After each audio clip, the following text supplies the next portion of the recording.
చూడండి ఫ్రెండ్స్, మీకు ఎప్పుడైనా డౌట్ వచ్చిందా? నీటి నుంచి కరెంటును ఎలా ఉత్పత్తి చేస్తారు అని?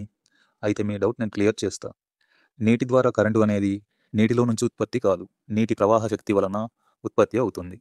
అది ఎలాగంటే, పెద్ద పెద్ద డ్యాముల అడుగు భాగంలో నీరు బయటకు వెళ్ళేదందుకు ఒక మార్గం కడతారు. ఆ వెళ్ళే మార్గంలో ఇలా టర్బైన్స్ ఉంచుతారు. ఈ టర్బైన్స్ పంకలు నీటి ప్రవాహానికి తిరుగుతూ ఆ పంకలకున్న రాడ్ జనరేటర్ సాఫ్ట్కి కనెక్ట్ అయి ఉండటం వలన జనరేటర్ సాఫ్ట్ ఆ రాడ్ తిప్పడం జరుగుతుంది. ఇప్పుడు జనరేటర్లో ఉండే కాయిల్స్ మరియు మ్యాగ్నెటిక్ తిరిగి ఎలక్ట్రోమాగ్నెటిక్ మూమెంట్ జరిగి కరెంటు ఉత్పత్తి అవుతుంది.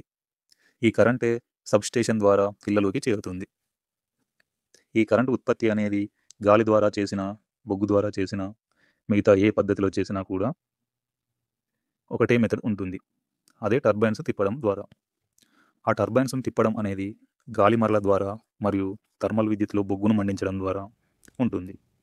బొగ్గు ద్వారా మరియు గాలి ద్వారా కరెంటు ఎలా ఉత్పత్తి అవుతుందో తెలుసుకోవాలంటే కామెంట్లో హౌ అని టైప్ చేయండి. ఎన్నో పెద్ద పెద్ద ప్రిన్సిపల్ని ఉపయోగించకుండా అందరికీ అర్థమయ్యే భాషలో 3 ముక్కలు వివరిస్తాను.